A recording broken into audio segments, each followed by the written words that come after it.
जय हिंद दोस्तों। फाइनली नहीं रही ममता बनर्जी बंगाल की मुख्यमंत्री।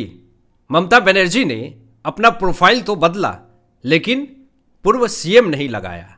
अभी भी ममता बनर्जी को लगता है कि मैं बंगाल की ही मुख्यमंत्री हूं। वो जनता को यह दिखाना चाहती हैं कि मुझे जबरदस्ती मेरे कुर्सी से हटाया गया है। वो इलेक्शन कमीशन ऑफ इंडिया के ऊपर भरोसा नहीं कर रही हैं।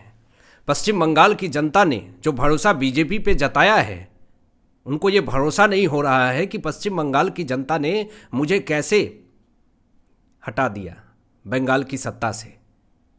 जब बंगाल की जनता के लिए आपने कुछ किया ही नहीं तो फिर बंगाल की जनता आपको कुर्सी पे कैसे बैठाएगी। और आज जो बड़ी खबर सामने आई है, सुन करके हर कोई हैरान है। ममता बनर्जी और अभिषेक बनर्जी की स्थिति हाउस अरेस्ट तक हो गई है। मतलब कि घर में पूरी तरीके से बंद हैं। हालत क्या हुआ, रीजन क्या हुआ, आपको बताते हैं। आज शुभेंदु अधिकारी सीएम पद की शपथ ले रहे थे। उसी बीच में ममता बनर्जी के घर के अंदर सीआरपीएफ के जवान घुस जाते हैं। और क्यों ऐसा किया जाता है? इसलिए ऐसा किया जाता है कि जिस तरीके से वो माहौल पिछले कुछ दिनों से बना रही हैं कि मुझे इस्तीफा नहीं देना है, आप मुझे बर्खास्त कर दीजिए, राष्ट्रपति शासन लागू कर दीजिए, मैं अंतर्राष्ट्रीय कोर्ट जाऊंगी, ऐसी तमाम धमकियां दी जा रही थी। तो यहां पर लॉ एंड ऑर्डर खराब ना हो जाए, इसके लिए हिंसा ना भड़क जाए, इसके लिए सीआरपीएफ के जवान घुस गए ममता बनर्जी के आवास के अंदर और घर में पैक हो गई ममता बनर्जी। और बिल्कुल वही स्थिति अभिषेक बनर्जी के साथ भी है। वो घर से बाहर नहीं निकल पा रहे हैं। रीजन साफ तौर पे यह है कि जहां भी अभिषेक बनर्जी निकल रहे हैं, सिर्फ चोर और चोर के नारे लग रहे हैं। अब जरा देखिए कि बंगाल में अभिषेक बनर्जी के घर के बाहर डीजे लगा करके जनता ने जश्न मनाया। तेज आवाज में बजे फाइल चोर मछली चोर वाले गाने बजे हैं। ये ऐसी हालत है अभिषेक बनर्जी ने जो आनन फानन में, जो फॉर्म में आकर के उन्होंने अमित शाह जी को और तमाम बड़े नेता को जो धमकी दे दी, अब अभिषेक बनर्जी जनता के बीच में जाने लायक नहीं बचे हैं। प्रेस कॉन्फ्रेंस नहीं कर पा रहे हैं। और उनके घर के बाहर जिस तरीके से चोर फाइल चोर मछली चोर ऐसे गाने बजाए जा रहे हैं, इससे और बड़ी फजीयत हो रही है अभिषेक बनर्जी की। तो इसलिए अभिषेक बनर्जी भी घर में पूरी तरीके से बंद हैं, बाहर नहीं निकल रहे हैं। और दूसरी चीज, बड़ी खबर सामने यह आती है कि रात को कालीघाट में ममता बनर्जी के घर के बाहर कुछ लोग फाइल चोर ममता फाइल चोर और टीएमसी चोर ऐसे गाने बजा करके नारेबाजी कर रहे थे। ऐसी हालत और ऐसी परिस्थिति अभी टीएमसी की हो रखी है। आज रविन्द्रनाथ टैगोर जयंती के अवसर पे ममता बनर्जी ने यह कहा कि मुझे बाहर जयंती मनानी थी लेकिन मुझे नहीं आदेश दिए गए, इसलिए मैं अपने आवास पे रविन्द्रनाथ टैगोर जी की जयंती मना रही हूं। फिर वही हिंसा, फिर वही दंगा, ये चीजें ना हो इसीलिए सीआरपीएफ के जवान तैनात थे। क्योंकि यहां पर सेंट्रल गवर्नमेंट को भी यह बात बहुत अच्छे से पता है कि जहां पे भी ममता बनर्जी अगर निकली, कुछ भी ऐसा प्रोग्राम इन्होंने सेट किया, तो फिर तो दंगा और हिंसा भड़कनी है। तो इसीलिए अभिषेक बनर्जी को भी और ममता बनर्जी को भी घर में ही अभी पैक रखा गया है। हालत और परिस्थिति को अच्छा रखने के लिए शुभेंदु अधिकारी जी ने जो बड़े ऐलान किए हैं, जो बड़े सख्त फैसले लिए हैं, वो भी आपको बताएंगे। लेकिन टीएमसी के 5 नेता को जेल भेजने की तैयारी कोई और नहीं कर रहा है, ममता बनर्जी खुद कर रही हैं। टीएमसी के 5 प्रवक्ताओं को कारण बताओ नोटिस भेजा है ममता बनर्जी की तरफ से। ये जो 5 प्रवक्ता हैं, उनको इसलिए कारण बताओ नोटिस जारी किया गया है क्योंकि इन्होंने पार्टी विरोधी बयान दिया। ये आरोप लगाया गया है ममता बनर्जी की तरफ से, टीएमसी के नेताओं की तरफ से, कि ये टीवी पे बैठ करके ये 5 प्रवक्ता जो टीएमसी के खिलाफ बयान दे रहे थे, इसीलिए हमारी फजीहत हो रही है। और इसीलिए टीएमसी की पार्टी ने इन टीएमसी के 5 प्रवक्ताओं को कारण बताओ नोटिस भेजा है, जिसमें कि सागरिका घोष हैं, तौसीफ अहमद हैं और तौसीफ अहमद ने तो यह भी कह दिया था कि टीएमसी से मेरा कोई लेना देना नहीं है। तो अब यहां पर टीएमसी जो है, इन टीएमसी के 5 प्रवक्ताओं को नोटिस भेज करके अब उनको जेल भेजने की तैयारी कर रही है। मतलब कि टीएमसी के अंदर इतनी बौखलाहट हो गई है अभी कि अब जो इनके पार्टी में है, जो इनके साथ काम कर रहे थे, अब वो भी खुद को सेफ नहीं महसूस कर पा रहे हैं। अब देखिए यहां पे जो बड़ी खबर सामने आई है, इस खबर से पश्चिम बंगाल के अंदर जितने भी दंगाई हैं, जो हिंसावादी सोच के हैं, एक लॉबी, एक इकोसिस्टम पिछले 15 से 20 सालों में जो एक्टिव हो चुका था, जो देश विरोधी एजेंडा के तहत काम कर रहे हैं पश्चिम बंगाल में, जो बाहरी ताकत से जुड़ करके पश्चिम बंगाल में आतंक फैलाने की कोशिश कर रहे हैं, उसके खिलाफ शुवेंदु अधिकारी जी, पश्चिम बंगाल के मुख्यमंत्री ने ताबड़तोड़ एक्शन शुरू कर दिया। पहली चीज कि यहां पे शुवेंदु अधिकारी ने डीजीपी, सीपी, मुख्य सचिव और गृह सचिव सबसे मुलाकात करी है। सबसे पहली कोशिश शुवेंदु अधिकारी जी की यह है कि पश्चिम बंगाल के अंदर लॉ एंड ऑर्डर पूरी तरीके से बना रहे। और सबसे बड़ी बात यह कि शुवेंदु अधिकारी जी को प्रशासनिक अनुभव बहुत अच्छे से है।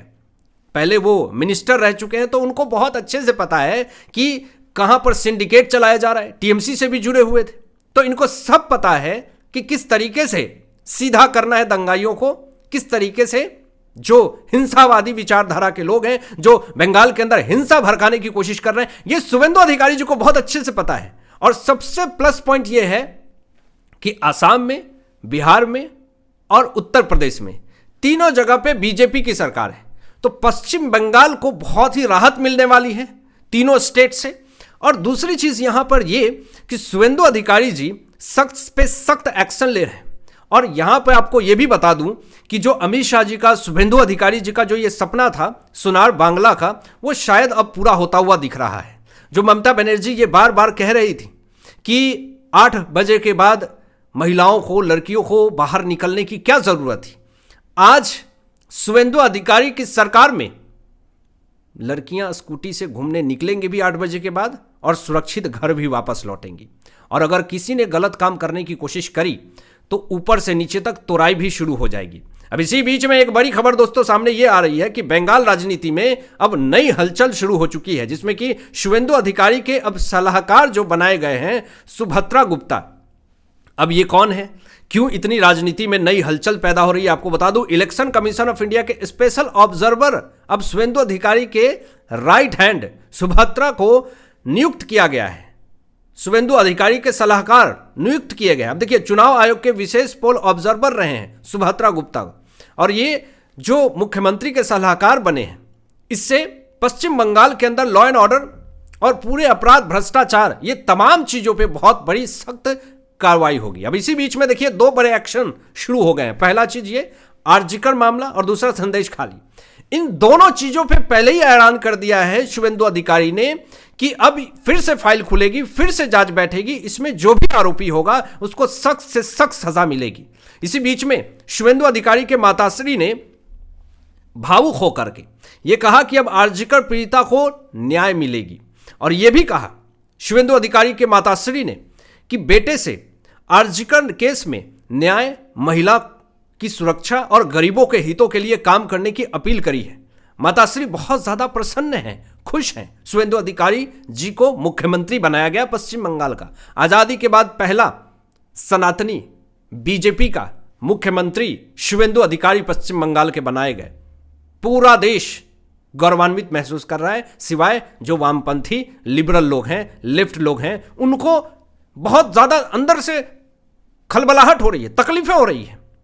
एक टुलकिट गैंग है, वो पूरी तरीके से खौफ में है, जो आतंक फैलाने की मानसिकता रखता है, उनके अंदर खौफ है।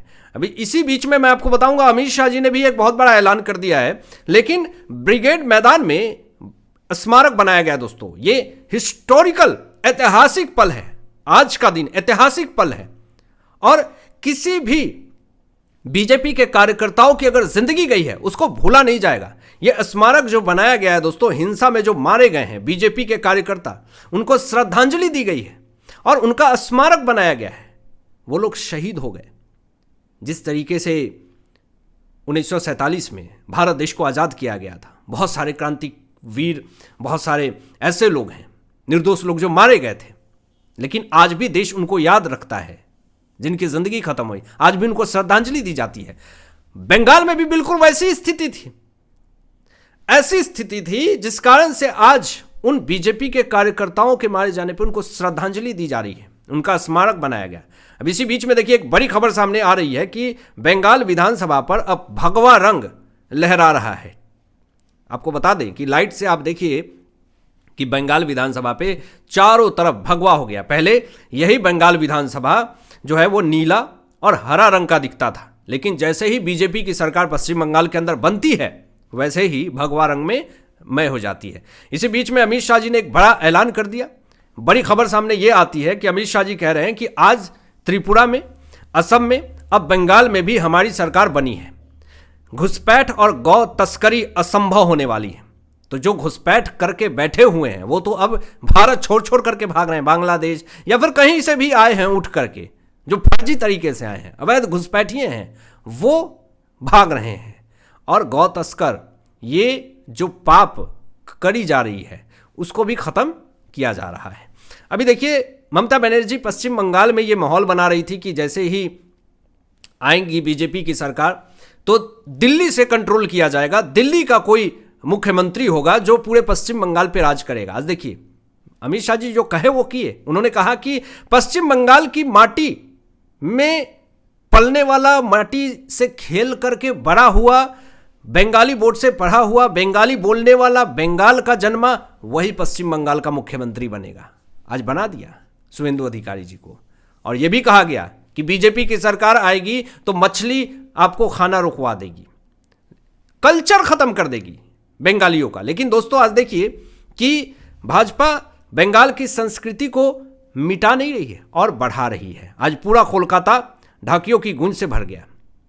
सब कल्चर इतना ज़्यादा बढ़ावा दिया बीजेपी ने, आज हर कोई खुश है। इसी बीच में जिस तरीके से चुनाव के दौरान, पश्चिम बंगाल विधानसभा चुनाव के दौरान बीजेपी के झंडे को तोड़ा जा रहा था, आज बीजेपी की सरकार बनी है, टीएमसी के जितने भी झंडे हैं घर के बाहर से एक बुजुर्ग जो है वो तोड़ तोड़ करके फेंक रहा है। तो ये बदलाव पश्चिम बंगाल के अंदर आई है और टीएमसी की करारी हार से बहुत बुरी फजीहत हुई है। और इस बीच में शुभेंदु अधिकारी जी भ्रष्टाचार के फाइल को खोलने वाले हैं और बड़ी से बड़ी कार्रवाई और एक्शन शुरू होने वाली है, ऐसा भी कयास इंटरनेट के ऊपर लगाए जा रहे हैं। अब आपकी क्या सोच है इन तमाम विषयों पे अपनी विचार व्यक्त कीजिएगा। मिलते हैं लेटेस्ट ब्रेकिंग एनालिसिस के बाद, तब तक अपना ध्यान रखें, ख्याल रखें। सत्यमेव जयते। जय हिंद।